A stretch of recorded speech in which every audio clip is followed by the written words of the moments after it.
Hello, everybody. I wanted to talk a bit at this lecture on issues of nonviolence and peacemaking related to what we've been reading both in Rita Brock's book as well as John Dominic Crossan, but to sort of expand the horizons a bit. I'll take three instances in U.S. History as you might say paradigmatic, but it's much more complicated. First, to show you this that some of you will recognize.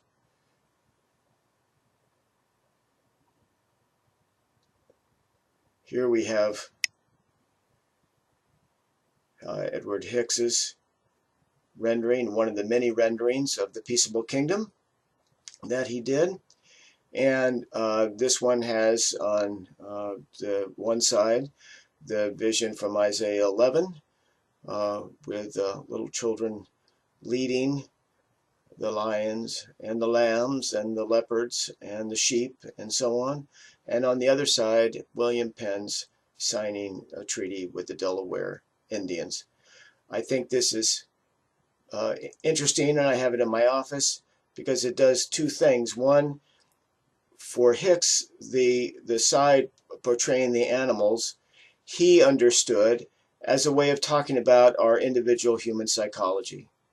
That is, he talked about the lion's ravenous appetite and willing to go after and destroy animals, the leopard's stealth and sneakiness, the tendency of the cow to be lazy, and so on.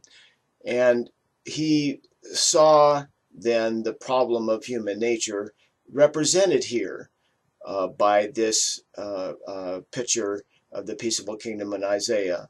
And the one, of course, who could lead was the little child. And of course, he read that as other Christians as foreshadowing Jesus. But interestingly enough, he kept putting other scenes from his own history in these renderings of the peaceable kingdom. So in this case, you have William Penn making the treaty with the Indians.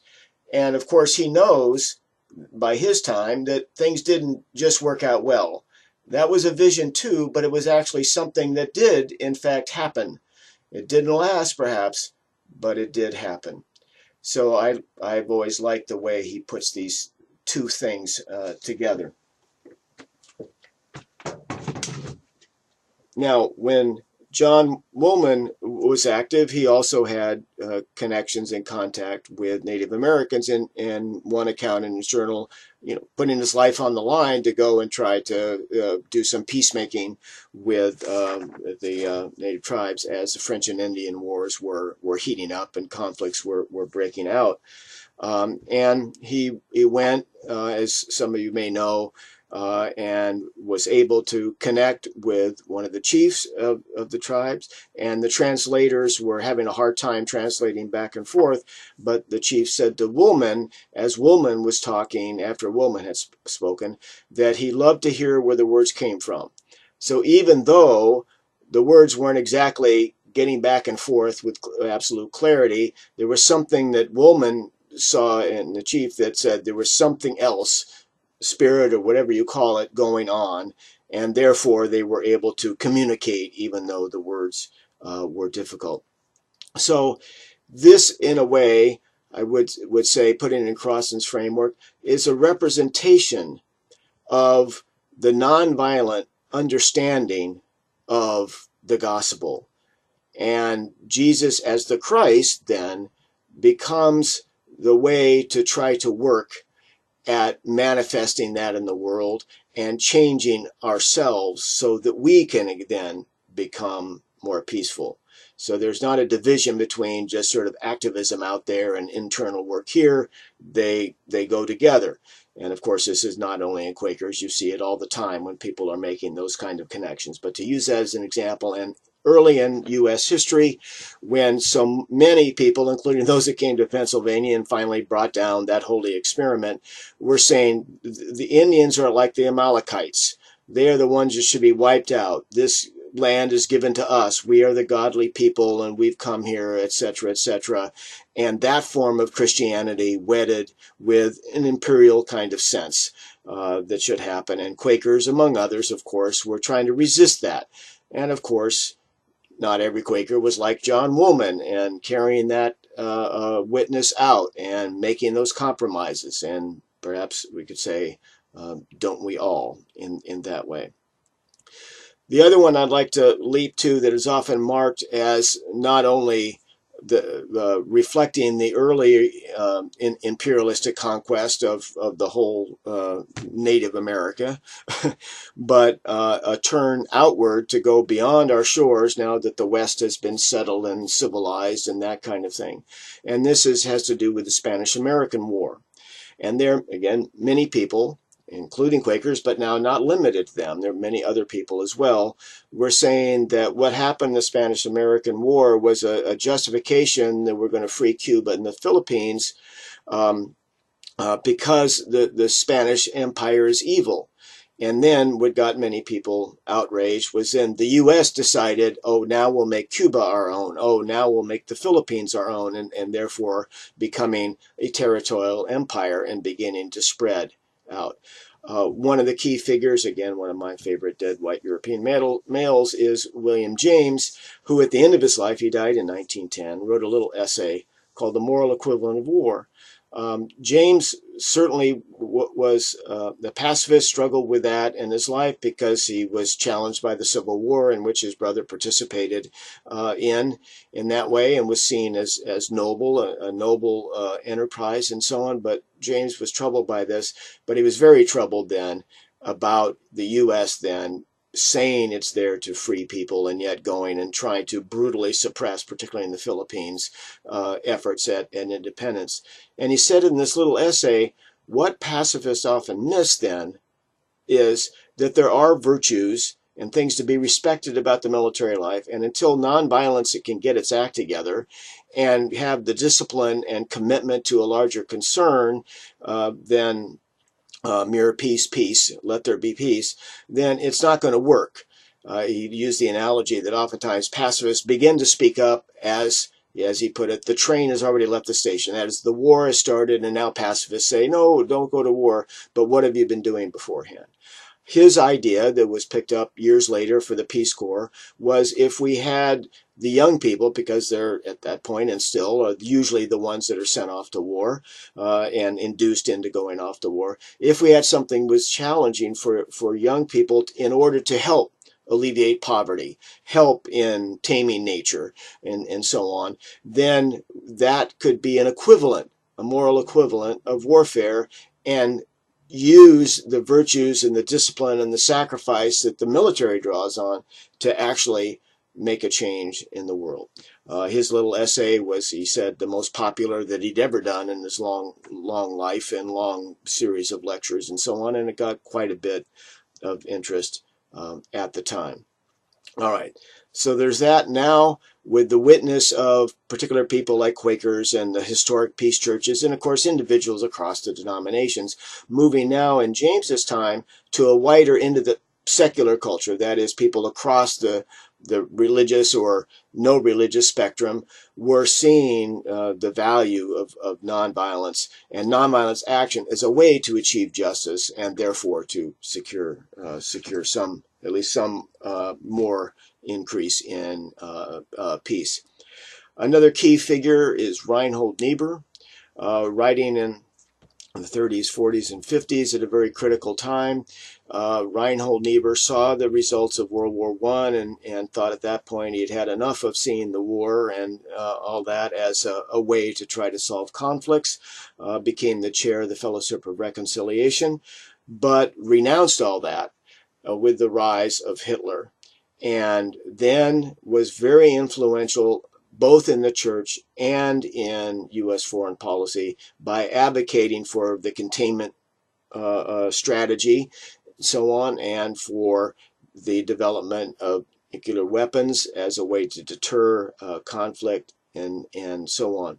So he had a Syrian critique of pacifism, which has again influenced many in the world, and oftentimes is a difficulty for people in the peace movement when they come up with Niebuhr's challenge. And again, these figures I'm picking out, there's plenty of other things going on, but Niebuhr was particularly important because he moved in political circles. He was meeting with government officials. He wasn't just out there talking to the church. He was also talking with the larger public. He was lecturing all the time and meeting with those in power that really sort of develop our post-World War II containment strategy with the Soviet Union. Well, his critique then was of pacifist and so on, the modern example that might apply to many modern Quakers, was that those folks had an optimistic view of human nature and kind of downplayed the sense of human sin. And he saw them with assuming that if we only loved more perfectly, if we were better individuals and more caring and that kind of thing, then the sin of the world would be overcome. And thus really denying the understanding of the fundamental problem in the human condition, that is sinfulness that we can't solve on our own. And then related to, I now think, with Crossan saying, these more modern efforts were, like Crossan, beginning to lift out and see the gospel accounts as perhaps pushing back against some of the other things, not only in the Old Testament, but in the New Testament, that would seem to sanction violence. You know, as you'll read now, the book of Revelation, as having Jesus coming, wielding the sword and crushing empire and so on, however you make of the symbolism. Nonetheless, in a surface reading, it's Jesus is actually coming back wielding the sword. Though, of course, as Crossan notes, it doesn't say anything about any Christians in the vision as wielding the sword and joining in that way. So what Niebuhr challenged was the sense of the ethic of Jesus being presented by these more humanist religious folks, such as liberal Quakers, as replacing the transcendent gospel that is there. So Niebuhr became an important challenge. Now, in replying to them, I and others having to wrestle with him, he's a good one to wrestle with. Those who disagree with you can teach you very, very well by paying attention to them and so on. Not that you end up agreeing with them, though you may sometimes agree with them, but it's a good challenge. Well, my retort in brief was that the sense of the whole foundation of the containment theory, the containment strategy, and the development of nuclear weapons as a deterrent was also based on a high understanding of human problems, of the human condition. That is, that people would behave rationally when confronted with overwhelming force that would destroy them. And I think you can make the argument that sometimes people don't behave rationally when there are bad consequences to things. We may realize what those consequences could be, but still are driven to do that. So it has its own problems. And I don't think that someone who is a Christian pacifist, a Christian advocate of nonviolent resistance, says that they have to be pure, that they are pure in what they're doing. Indeed, you can say there's no nonviolent place to stand. Everything in some way is coercion. Gandhi said the same thing. Martin Luther King said the same thing. It's a form of power struggle and so on. So it's not a matter of purity. It's not a matter of being nice, as Niebuhr portrayed it. But understanding that we're flawed, and in fact, a nonviolent resistance to injustice can perhaps help limit one's own sin as well as the reaction in those whom you're arrayed against. Perhaps, certainly not always. There's no guarantees of that. So I think there's some responses in Niebuhr, but again, an important one, and important because that sets the stage for our own days. Because post-World War II, people have argued, as James had in the Spanish-American War, that we kept now becoming an empire. Maybe not the territorial empire in the way that the Roman Empire was, but nonetheless by our support of dictatorships around the world or those governments friendly to us in that way, so we could have the resources and controls and this kind of thing, then we indeed have become an empire. And as Crossan, quoting Mann, puts it, or I'll put it in a question: have we fallen or find ourselves in the trap of civilization? That is, what we call civilization absolutely requires nonviolence for it to work and for us to have our security. Again, a good challenge to us. We can talk about this kind of stuff. We can have a seminary like this because we are in a country that allows for such things. And even though we are often ignored in terms of nonviolence or pacifism, if that, or even if we're not raising questions about the particular application of just war doctrine, nonetheless, there is that challenge to us there. So that's a bit of background leading up to this context. And some important things. As Niebuhr was writing, there was obviously people who were speaking up and raising the counterclaims. Some, like Greg, was a biblical scholar and saying, wait a minute, Reinhold, you're talking about Jesus's ethic as it's just only a personal ethic. That is, talking about love between individuals. And Niebuhr was saying there's nothing there in the gospel accounts as he read them that talked about engaging larger social group activity.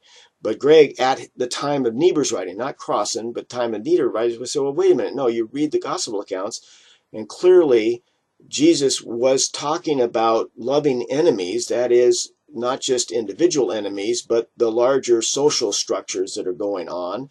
And furthermore, was doing nonviolent action that got those enemies upset and so on. So it clearly wasn't just an individual ethic of Jesus that was applicable only in our personal relationship.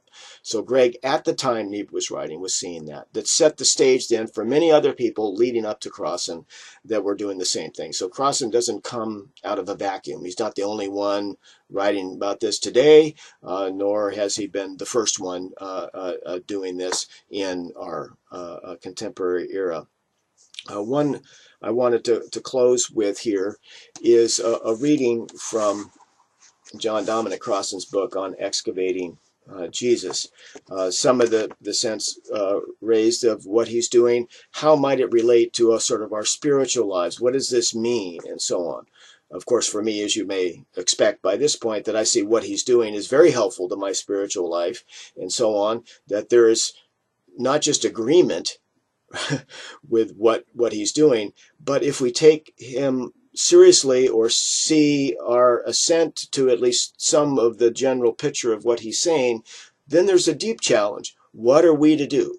What is the church to be doing in this way? So there is a challenge, not just confirming us, but if we agree, at least in a large section, then it puts the practical challenge. What are we doing? So it's not just an academic exercise, it's a challenge. It may not be a challenge as the way someone who's saying war is fine, violence in some circumstances is fine might be to us, but nonetheless it's a challenge. Let me read a little bit from the end of Excavating Jesus. And it's a big book. He's been making a long argument here. Paul claimed in 1 Corinthians 15:14 that if Christ has not been raised, then our proclamation has been in vain, and your faith has been in vain. As stated, that comment is true for Christianity, but so also is its reverse. If Christian faith has been in vain, that is, has not acted to transform itself, that inward transformation of Hicks, and this world, Penn's vision, meeting with the Native Americans, toward the justice of God, and if Christian proclamation has been in vain, that is, has not insisted that such is the church's vocation, then Christ was not raised. Christianity could certainly still claim that Jesus was exalted and ascended to the right hand of God, but resurrection, summarizing his argument in the book, presumes the start of cosmic transformation. Not just the promise of it, not just the hope of it, not just the talk about it, not just the theology about it. The Church of the Holy Sepulchre can easily be seen in all its marveled past and disputed present within today's Jerusalem. But the Church of the Blessed Resurrection can only be seen in a world under transformation by Christian cooperation with divine justice and by Christian participation in divine justice. So, in brief, that's how Crossan starts to say how what he's doing in dissecting the gospel accounts and doing this work that he's summarizing in this book, God and Empire, has to do with our personal spiritual lives and also with the life of church in its witness to the world. So on. So again, not expecting people to completely agree with it, but even if you do agree with at least some version of nonviolent resistance to justice, Crossan does offer a challenge. It's not the same challenge Niebuhr offers, but he does offer there. Says, so you believe these things, you say this is right, you say this is the kind of Jesus you see there, and you've given your reasons for it. Now what? What do we do now? Take care. See ya.